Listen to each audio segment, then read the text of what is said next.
Hello दोस्तों, कैसे हो आप सब? स्वागत है आपका अपने यूट्यूब चैनल पर।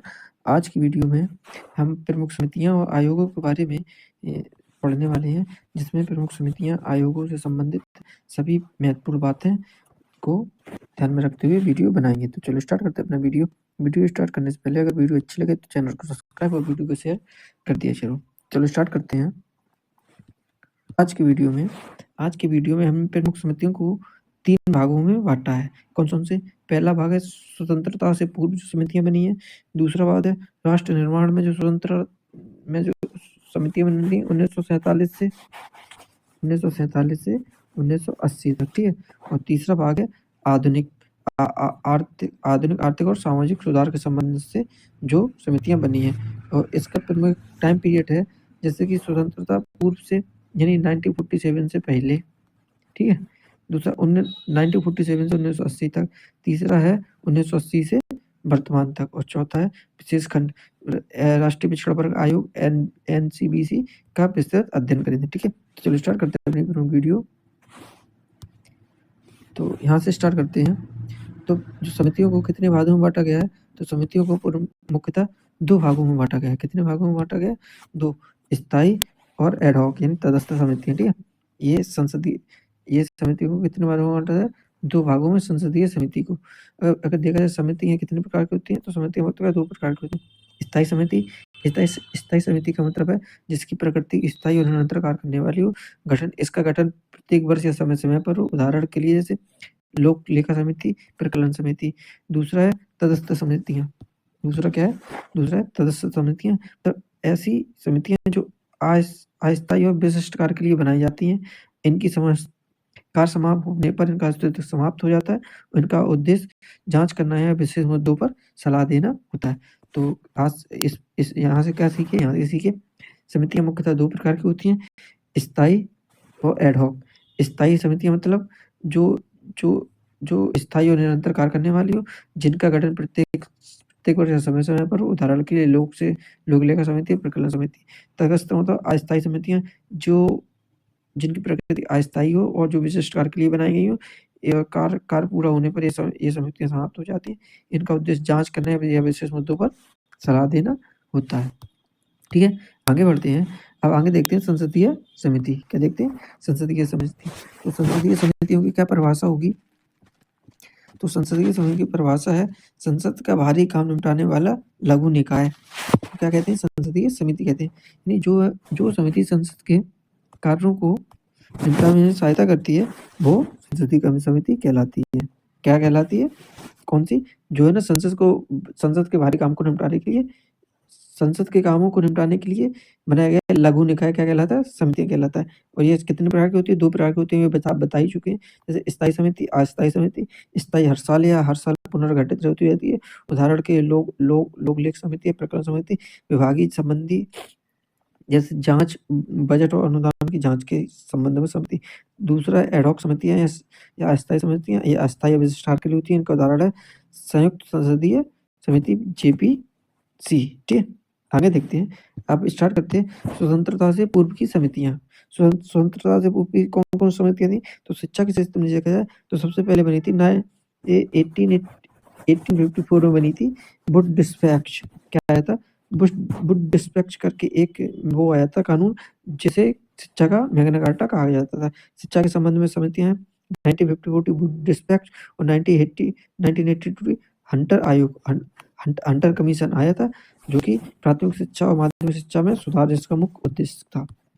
तो शिक्षा के संबंधित कौन-कौन सी समितियाँ होंगी? एक तो वुड डिस्पैच 1854 शिक्षा का मैग्ना कार्टा कहा जाता था और 1982 हंटर आयोग जो प्राथमिक शिक्षा और माध्यमिक शिक्षा को सुधार में आया था। प्रशासन और अर्थव्यवस्था से संबंधित समितियाँ होंगी जैसे 1923 की का है ली आयोग। ली आयोग किससे संबंधित था? लोक सेवा से संबंधित था। 1926 हिल्टन यंग आयोग, भारतीय रिजर्व बैंक की स्थापना, ठीक है? 1927 साइमन कमीशन, संवैधानिक सुधारों की समीक्षा। दोबारा से रिपीट करते हैं। 1954 वुड डिस्पैच शिक्षा का मैग्ना कार्टा, हंटर आयोग प्राथमिक शिक्षा और माध्यमिक शिक्षा में सुधार। 1922 ली आयोग लोक सेवा के संबंध में। 1926 हिल्टन यंग आयोग, आरबीआई की स्थापना और 1927 साइमन कमीशन, संवैधानिक सुधारों की समीक्षा। ये होगी 2। अगला देखते हैं, अगला हो जाएगा स्वतंत्रता से पूर्व में क्या है, वो डिस्पैच हो गया, जो कि शिक्षा का मैग्ना कार्टा। इसका उद्देश्य अंग्रेजी शिक्षा और महिलाओं की शिक्षा का प्रचार करना था। बुड डिस्पैच का हंटर आयोग तो बता ही दिया अभी, प्राथमिक और माध्यमिक शिक्षा। ली आयोग 1923 में लोक सेवा के लिए बनाई गई थी। और हिल्टन यंग आयोग, आरबीआई की स्थापना, साइमन कमीशन, भारत संवैधानिक सुधारों की समीक्षा, जिसका भारत में विरोध हुआ था। ठीक है, ये हो गई प्रमुख समितियां। आगे देखते हैं, आगे हो जाएंगे राज्यों के पुनर्गठन। अब ये देखते हैं, अब ये जो समितियां हैं ये हैं स्वतंत्रता से यानी 1947 के बाद की समितियां हैं, यानी स्वतंत्रता से बाद की समिति। ठीक है, वो वाली कौन सी, स्वतंत्रता से पूर्व, ये है स्वतंत्रता से बाद की समितियां। कौन कौन सी है देखते हैं। तो 1947 के तुरंत बाद ही भारत में विवाद स्टार्ट हो गया कि भाषाई आधार पर राज्य का बंटवारा हो। इसके संबंध में प्रमुख समितियां बनी, जैसे राज्यों के पुनर्गठन के लिए समिति बनी, एस के दर आयोग 1947। इसका उद्देश्य का भाषाई आधार पर राज्यों के पुनर्गठन की जांच की जाए, लेकिन इसका जो रिजल्ट आया वो अस्वीकार कर दिया गया, क्योंकि इसमें प्रशासनिक दक्षता को प्राथमिकता दी गई थी। धर आयोग हुआ, उसे भी समाप्त कर दिया गया। जेबीपी कमेटी बनी 1948 में, उसे भी समाप्त कर दिया गया। फजल अली आयोग बनना, जिससे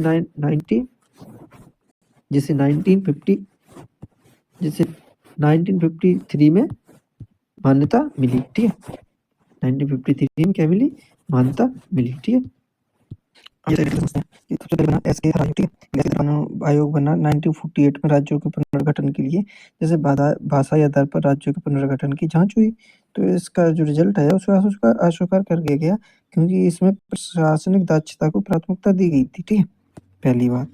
अगला देखते हैं, अगला आया JBP समिति 1948। इसके सदस्य थे जवाहरलाल नेहरू, वल्लभ भाई पटेल, पट्टाभी सीतारामैया। ठीक है, इसके सदस्य जेबीपी के, इनमें से जे से है जवाहरलाल नेहरू, बी से है वल्लभ भाई पटेल, पी से है पट्टाभी सीतारामैया। इसका निष्कर्षण करा कि भाषाई आधार को पुनः खारिज कर दिया गया, क्योंकि इसमें राष्ट्रीय एकता सर्वोपरि बताई गई। अगला आया फजल अली आयोग 1953 में आया फजल अली आयोग। ठीक, फजल अली आयोग के सदस्य थे फजल अली, KM पडिक्कर और HN कुंजारू। इसने सिफारिश की कि भाषाई आधार पर राज्यों का पुनर्गठन स्वीकार किया गया, लेकिन एक भाषा एक राज्य का सिद्धांत खारिज कर दिया गया। ठीक है, ये जो राष्ट्र में आया फजल अली आयोग, कौन सा फजल अली आयोग, इसने जो लास्ट में फजल अली आयोग आया, इसने एक राज्य एक भाषा एक राज्य के सिद्धांत को खारिज कर दिया और बाकी सभी मांगे मान ली, जिसका रिजल्ट निकला कि राज्य पुनर्गठन आयोग 1956 लागू हुआ, और जिसके तहत भारत में 14 राज्य और 6 केंद्र शासित या 6 यूटी बनी, जिसमें सबसे पहला राज्य बना भाषाई आधार पर आंध्र प्रदेश। ठीक है, आंध्र प्रदेश राज्य का बंटवारा हुआ और पहला राज्य बना। अगला देखते हैं, अगला इसी के आधार पर राज्यों का पुनर्गठन भाग 1, एस के धर आयोग, इसके बाद अस्वीकार कर दिया गया, इसमें प्राथमिक सुविधा को प्राथमिकता दी गई। और जेबीपी समिति है 1948 में, इसके भी सदस्य नेहरू, वल्लभ भाई पटेल सामरिया।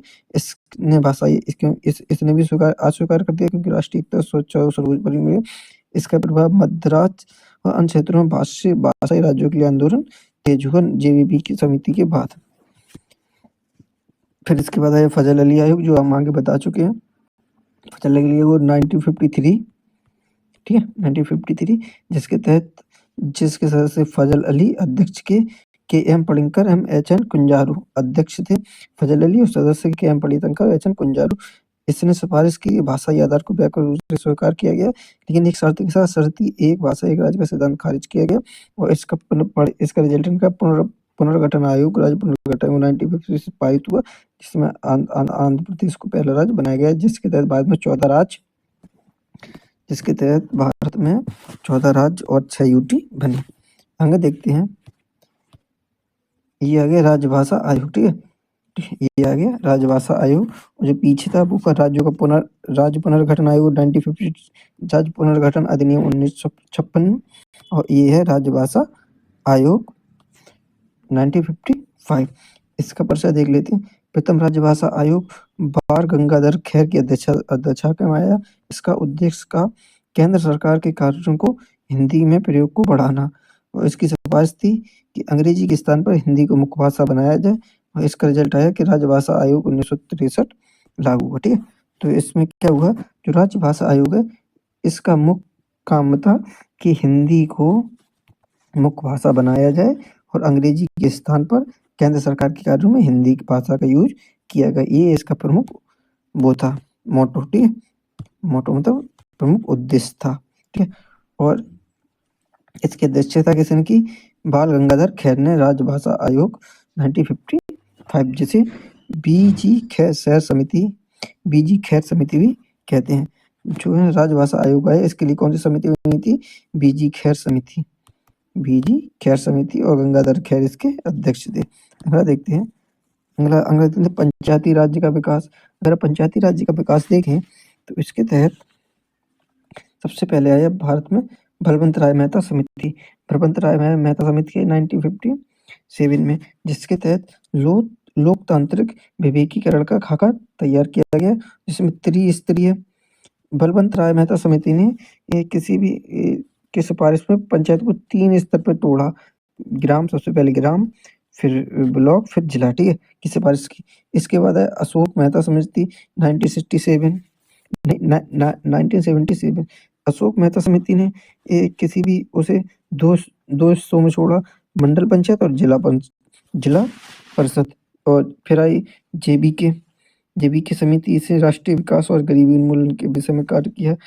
फिर आई MLLM समिति, जिसने पंचायतों को संवैधानिक दर्जा देने की सिफारिश की और नया पंचायत का गठन हुआ। फिर आया PK थोंगन समिति, जिससे राष्ट्रीय मान्यता 5 वर्ष का निश्चित काल का। तो अब देखते हैं अपना मुख्य विषय पंचायती राज्य का विकास।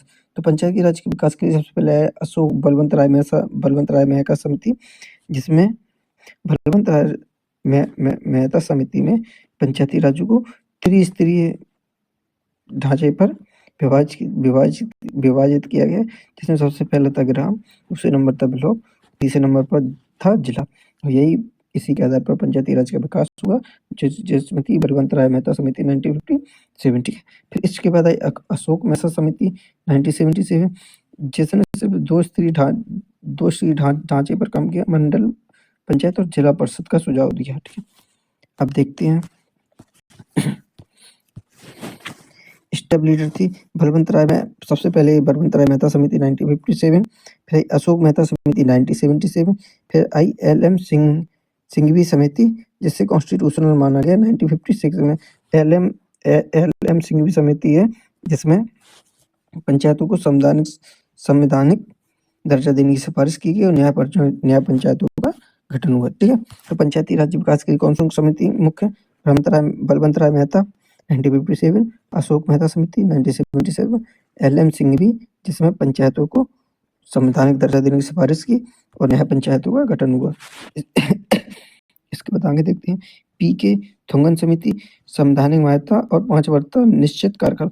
जो भी पंचायत में 5 वर्ष का जो कार्यकाल होता है निश्चित, उसे 5 वर्ष का कार्यकाल कौन सी समिति ने निश्चित किया, ये थे PK थोंगन समिति 1988। ठीक है, अगला देखते हैं पंचायती राज्य का विकास वन, बलवंत राय मेहता समिति 1957।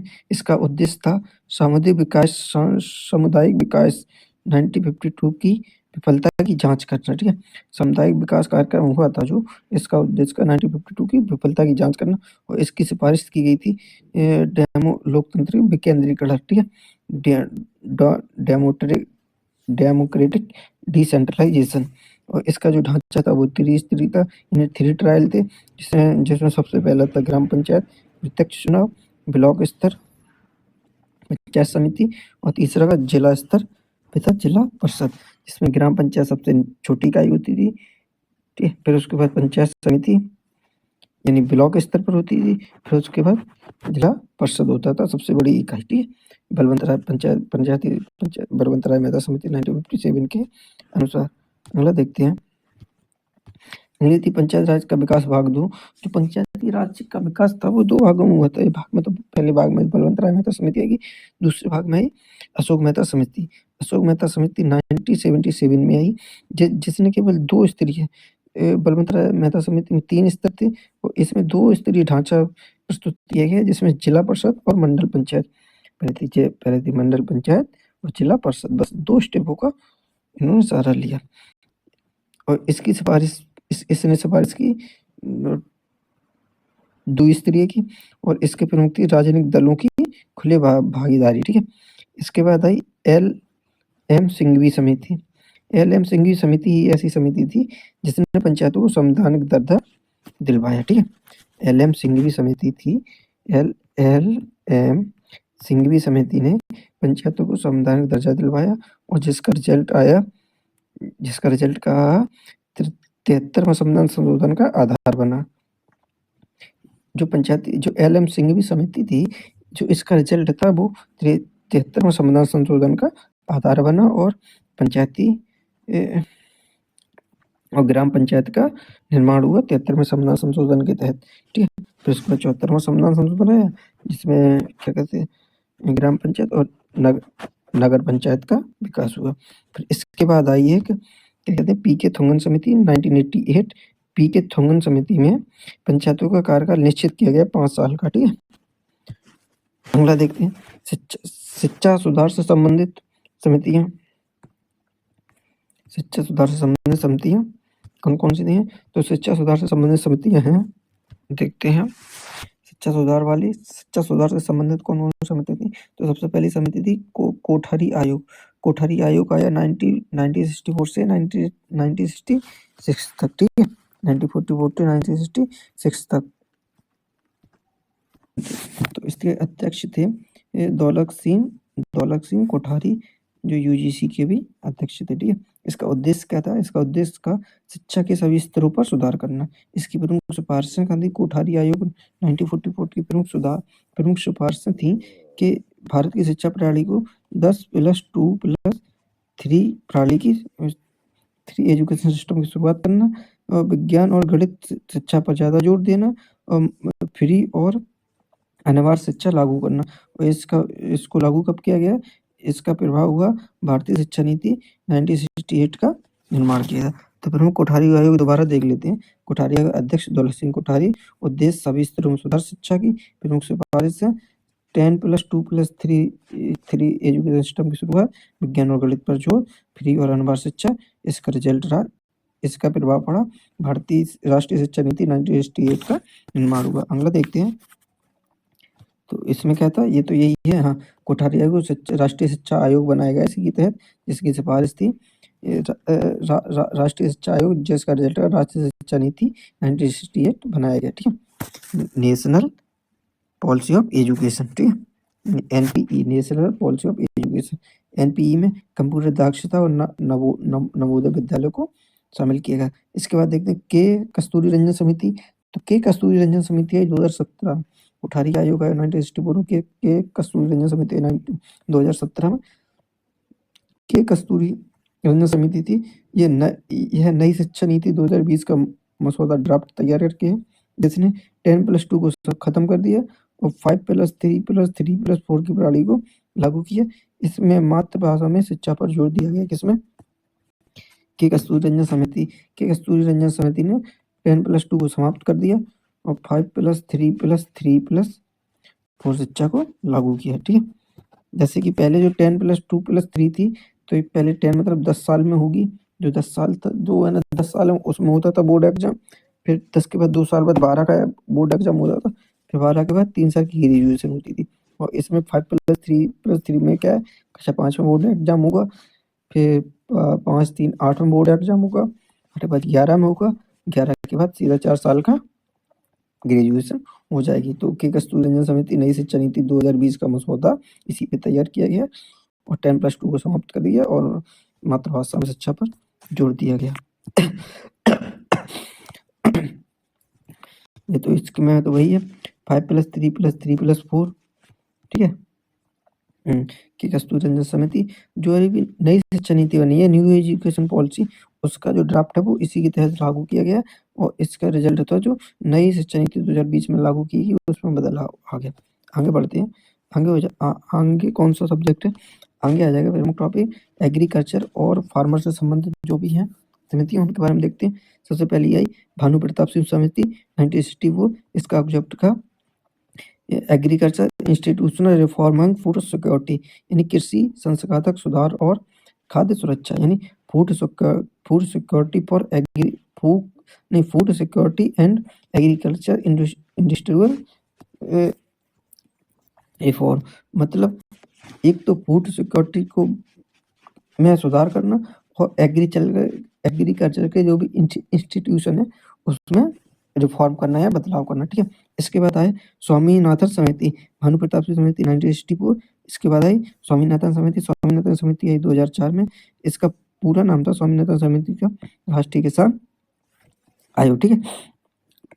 National commission for farmer. ठीक है। स्वामीनाथन समिति इसका पूरा नाम था नेशनल कमीशन फॉर फार्मर राष्ट्रीय किसान आयोग। ठीक है। इसका नाम था। इसकी प्रमुख सिफारिशें था कि इसकी प्रमुख सिफारिशें थी किसानों के लिए न्यूनतम समर्थन मूल्य यानी एमएसपी जो कि कुल लागत का C2 प्लस 50% हो। ठीक है। दूसरा था इसे स्वामीनाथन फार्मूला भी कहा जाता है। कैसे? अगर पूछा जाए कि स्वामीनाथन के लिए स्वामीनाथन समिति जो मुख्य काम था वो क्या था, तो स्वामीनाथन समिति का मुख्य काम था किसानों की एमएसपी मिनिमम सपोर्ट प्राइस यानी न्यूनतम समर्थन मूल्य को लागू करना, जिसके लिए एक फार्मूला बनाया गया था। कौन सा फार्मूला बनाया गया था? C2 plus 50%। मतलब C2 का मतलब कुल लागत, मतलब कुल कितनी लागत है उसका 50%। इसे स्वामीनाथन फार्मूला कहा जाता है। स्वामीनाथन फार्मूला क्या होगा? तो स्वामीनाथन फार्मूला बराबर C2 प्लस 50%। C2 का मतलब है कुल लागत। क्या है? कुल लागत। इसी के तहत एमएसपी निकाली जाती थी। इसे स्वामीनाथन फार्मूला कहा जाता है। आगे चलते हैं। आगे देखते हैं गरीबी आकलन के लिए कौन सी समितियां बनाएंगी। तो गरीबी आकलन के लिए प्रमुख समितियां बनाएंगी लकड़वाला समिति 1989। लकड़वाला समिति 1989। इसका जो लकड़वाला समिति थी ये थी कैलोरी उपभोग पर आधारित थी। मतलब एक आदमी एक दिन में लगभग कितनी कैलोरी उपभोग कर पा रहा है। ग्रामीणों के लिए यह कैलोरी रखी 2400 और शहरी के लिए यह कैलोरी रखी 2100 कैलोरी। ठीक है। तो इसके बाद आई सचिन तेंदुलकर समिति 2002। इसमें जो लकड़वाला समिति थी इसमें कुछ बदलाव किए गए। ठीक है। इसके बाद आई कौन?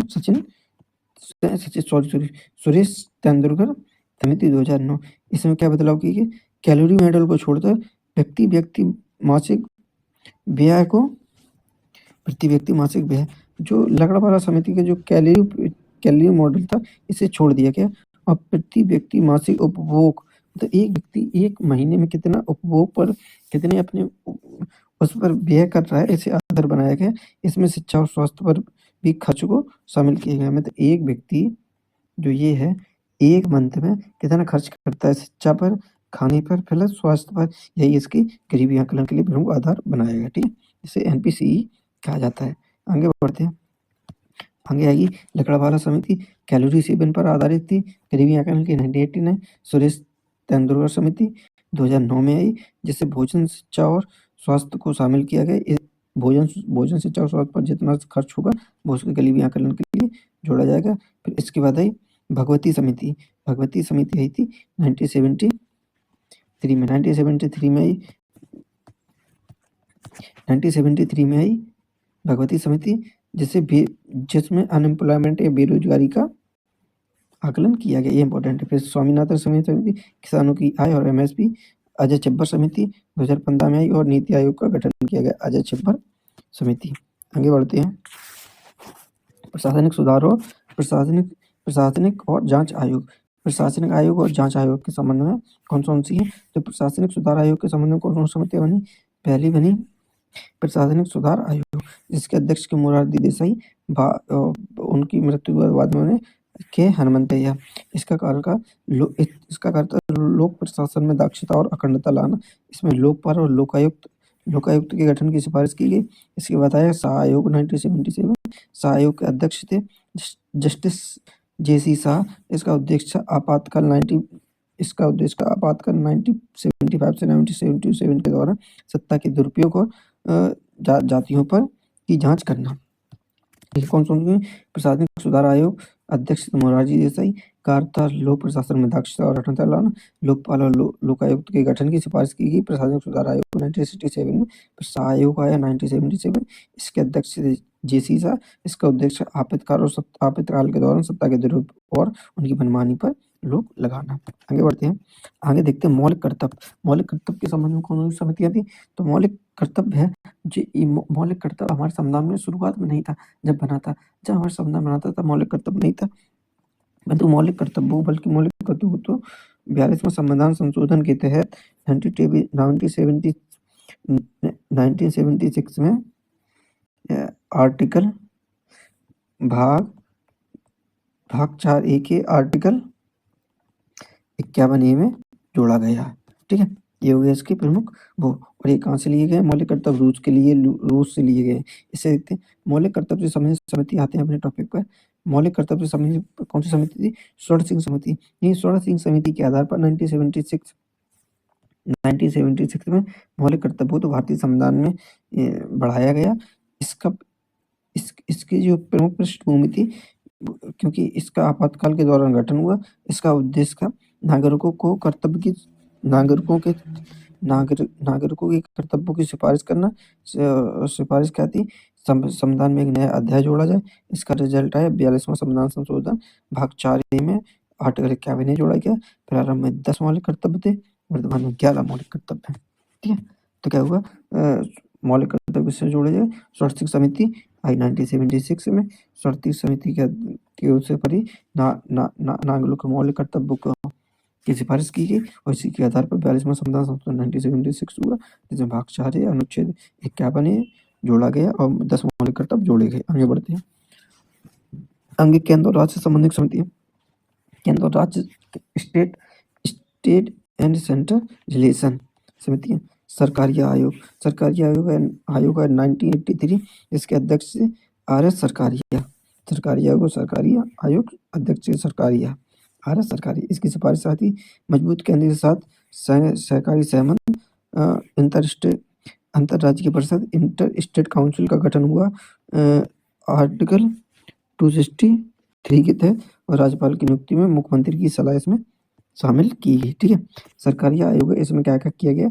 सरकारी आयोग में एक तो इंटर स्टेट काउंसिल का गठन किया गया आर्टिकल 263 के तहत, और राज्यपाल की नियुक्ति में मुख्यमंत्री की सलाह इसमें शामिल किया गया।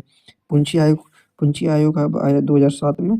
इसके अध्यक्ष थे मदन मोहन पुंछी। इसका उद्देश्य वैश्वीकरण के दौर में केंद्र और राज्य के संबंधों की समीक्षा करना, यानी केंद्र और राज्य के संबंध की समीक्षा। पुंछी आयोग। सरकारी आयोग देखना, राज्यपाल की नियुक्ति में मुख्यमंत्री की सलाह, आर्टिकल 263। ठीक है, आगे बढ़ते हैं। बैंकिंग और कर सुधार के संबंध में जो समिति बनी थी, इकोनॉमी रिफॉर्म 1991। तो बैंकिंग संबंध में कौन सी समिति थी? तो पहली थी नरसिम्हन समिति। पहली कौन सी थी? तो पहली थी नरसिम्हा समिति 1991 से 1999 तक ये चली। इसका क्षेत्र का बैंकिंग और वित्तीय प्रणाली। इसकी प्रमुख जो सिफारिशें थी वो थी SLR और CRR में कमी। ठीक है, कैश रिजर्व रेशियो और CLR में कमी। निजी बैंकों को प्रवेश की अनुमति, निजी बैंक भी प्रवेश कर सकते हैं, और NPA फंसे हुए कर्ज के लिए सख्त नियम। ये इसकी प्रमुख सिफारिशें थी। किसकी? ये बैंकिंग और कर सुधार में नरसिम्हा समिति थी। ये किससे संबंधित है? बैंकिंग और उससे। इसमें CRR SLR में कमी, निजी बैंक को अनुमति मिली और फंसे हुए कर्ज के लिए सख्त नियम बना गया। इसके बाद आई राज्य चलिए समिति 1991 में। ये थी टैक्स रिफॉर्म से, यानी कर सुधार से संबंधित कौन सी समिति है? राज्य चलैया। वित्तीय और बैंकिंग प्रणाली से संबंधित नरसिम्हा। कर सुधार से राज्य चलैया। इसकी सिफारिश इसमें सिफारिश की कर ढांचे का सरलीकरण और दरों में कमी राज्य चलैया समिति में की। आगे बढ़ते हैं, आगे देखते हैं आगे क्या है।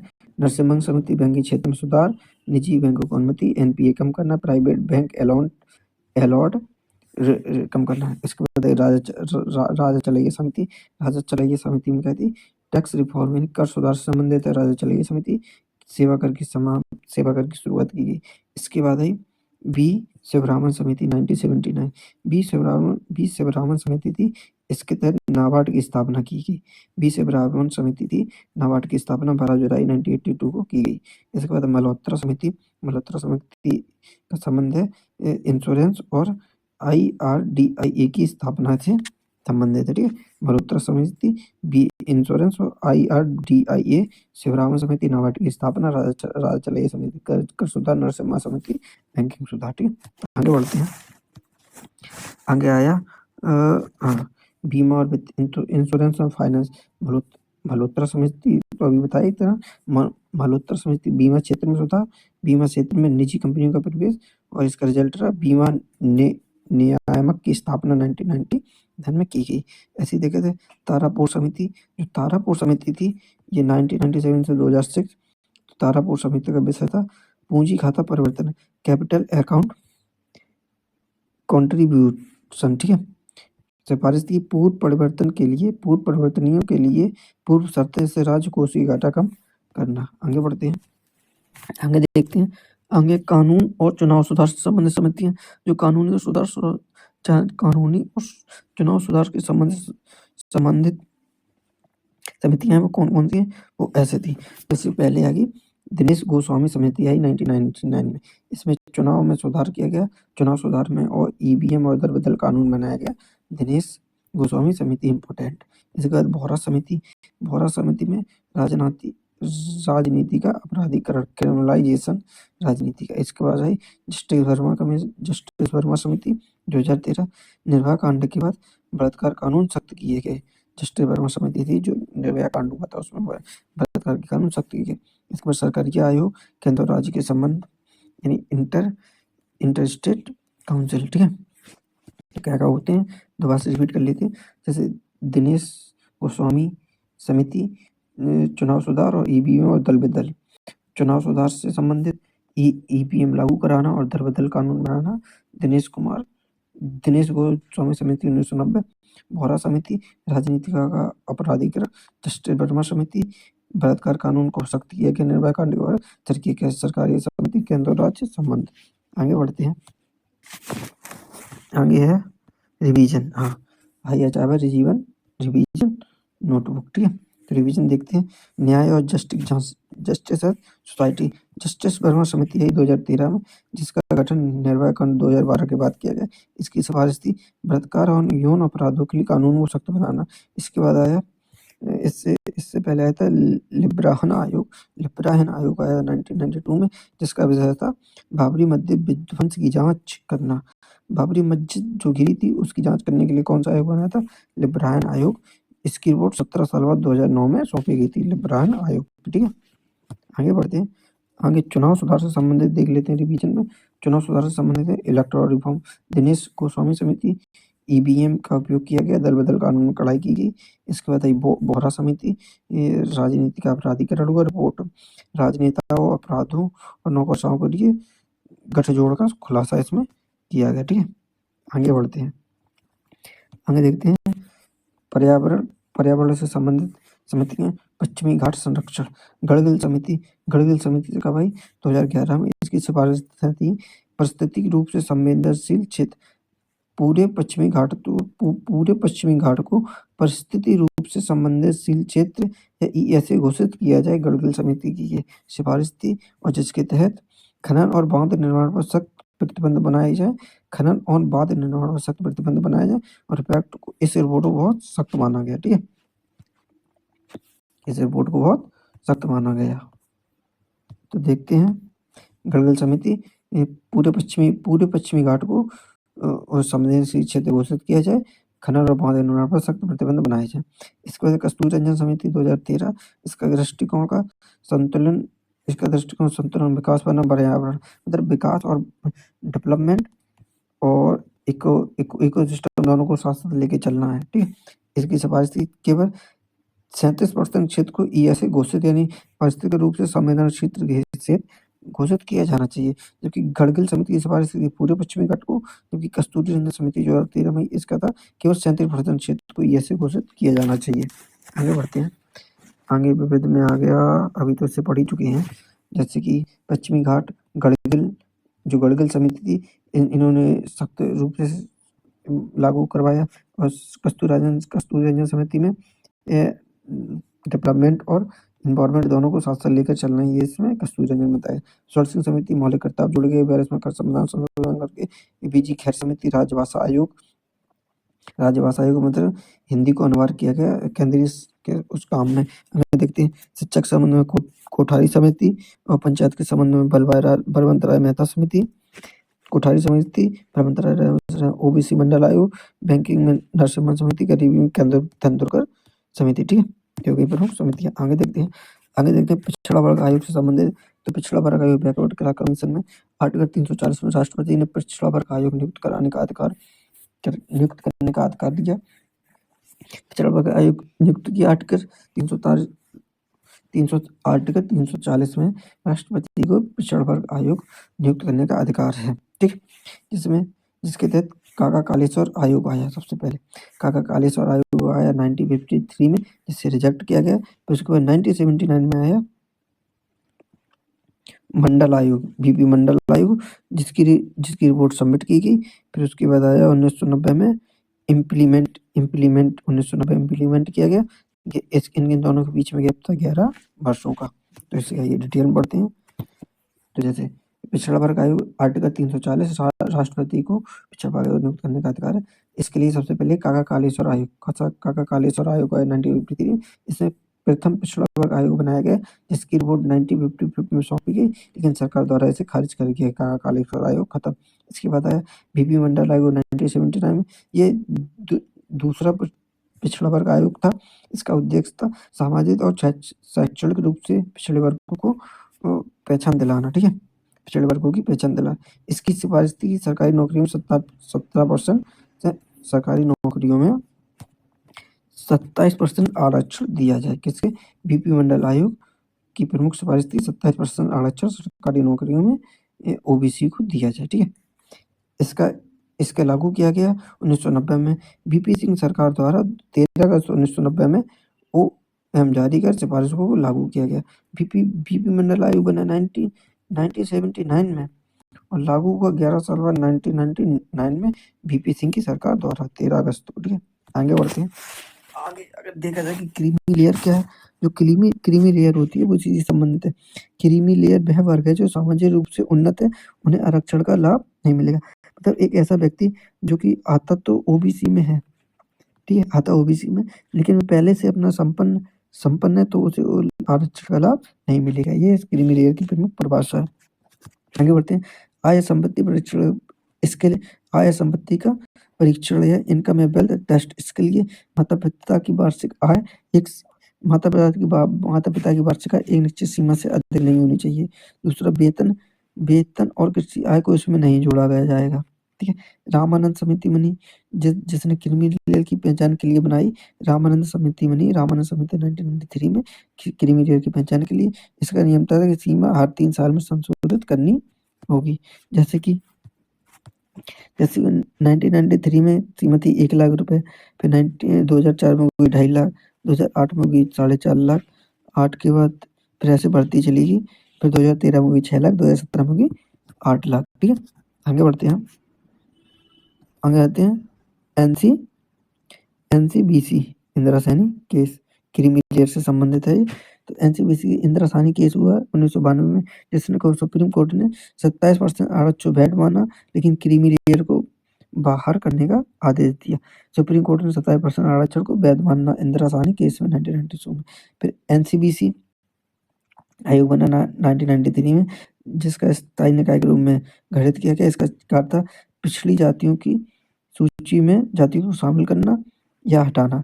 इसकी सलाह केंद्र सरकार पर संबंधित बाध्यकारी होगी। संरचना, इसमें कौन थे? अध्यक्ष थे सामाजिक विज्ञान विशेष अध्यक्ष, एक सदस्य सचिव। इसका कार्यकाल 3 साल था। ठीक है, आगे बढ़ते हैं। आरक्षण के बाहर कौन, आरक्षण का लाभ कौन कौन नहीं ले सकता? तो आरक्षण का लाभ, किसी भी आरक्षण का कोई भी संवैधानिक पद पर कॉन्स्टिट्यूशन पोस्ट पर आधारित जो आसीन है वो व्यक्ति आरक्षण का लाभ नहीं ले सकता है। राष्ट्रपति, उपराष्ट्रपति, सुप्रीम कोर्ट, हाई कोर्ट के न्यायाधीश, यूपीएससी और इलेक्शन कमीशन आयोग के अध्यक्ष और सदस्य। ठीक है, क्लास टू क्लास टू में सर्विस कैटेगरी ग्रुप ए या क्लास 1 के अधिकारी अखिल भारतीय और केंद्रीय सेवाओं के यदि माता पिता दोनों या कोई एक क्लास ए का अधिकारी है या यदि माता पिता की मृत्यु 40 वर्ष की आयु से पहले हो जाए तो स्थायी असक्षमता के कारण, ठीक है। तो कौन कौन आदमी नहीं ले सकता भाग आरक्षण में? प्रेसिडेंट या जज, कॉन्स्टिट्यूशनल पोस्ट वाले और क्लास 1 के ऑफिसर, ठीक है। तो ये आज की हमारी प्रमुख क्लास थी और आगे से आप पढ़ लेना जो कि हमने आपको कराई। अगर वीडियो अच्छी लगे तो चैनल को सब्सक्राइब और वीडियो को शेयर कर देना। थैंक यू, धन्यवाद, जय हिंद। मिलते हैं अगली वीडियो में।